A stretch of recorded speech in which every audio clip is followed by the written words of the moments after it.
In this video, I'm going to show you how to place a carousel widget at the top of your site to display your featured stories, your stories that you want the most attention with. So in that first video in the support article, I went over how to create a full width area and place it at the top of your homepage widget areas.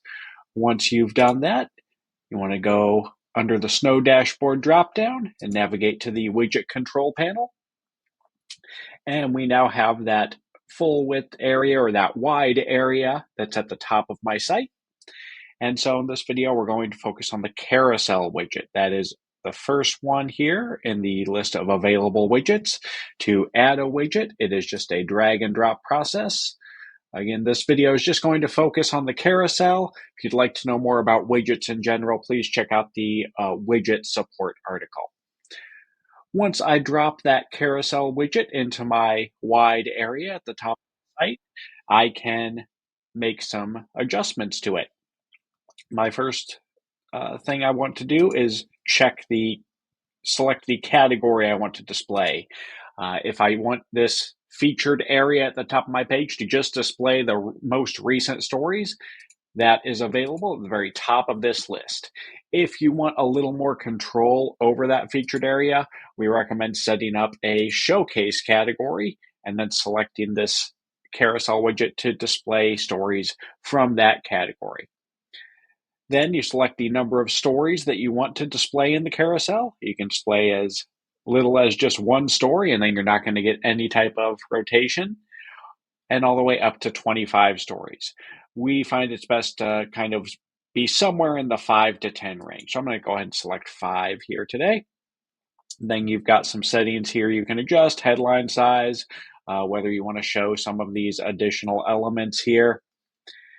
You've got some control here in the carousel design over how that text is going to display on the widget. You can adjust photo area height, different things like that. If you want some previews of those stories that are upcoming, rather than just seeing the story currently being displayed on the panel, you can show thumbnail navigation here. You can choose a slide or fade transition style, and you can turn auto scroll on and off and adjust how fast that's going to occur. The fourth column here allows you to turn on the widget title, and that widget title is the name of the widget title here. Usually it's going to default to the name of the category being displayed. So if you don't want that widget to say showcase at the top, go ahead and select this box that says hide. If you would like to see that name of the widget title, deselect the box, and then you can select which widget style is going to display. Up here at the top, you have the option to toggle on and off a few advanced options.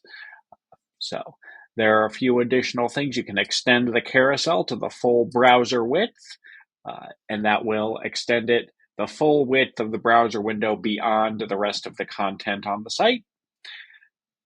And in addition to that, if you select the text overlay option and you have slide as your transition style, you can select multiple panels to be visible on the carousel.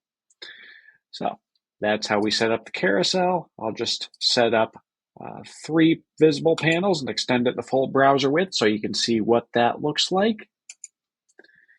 So if we save those settings and then go back to my home page, now I've got this carousel at the top that's extended the full browser width there, showing 3 panels at a time. So that's how you can set up the carousel widget. If I wanted to make any changes to this, I would just need to go back to the widget control panel and click on that widget again to open up those settings. Sometimes it takes a moment to load, make my adjustments,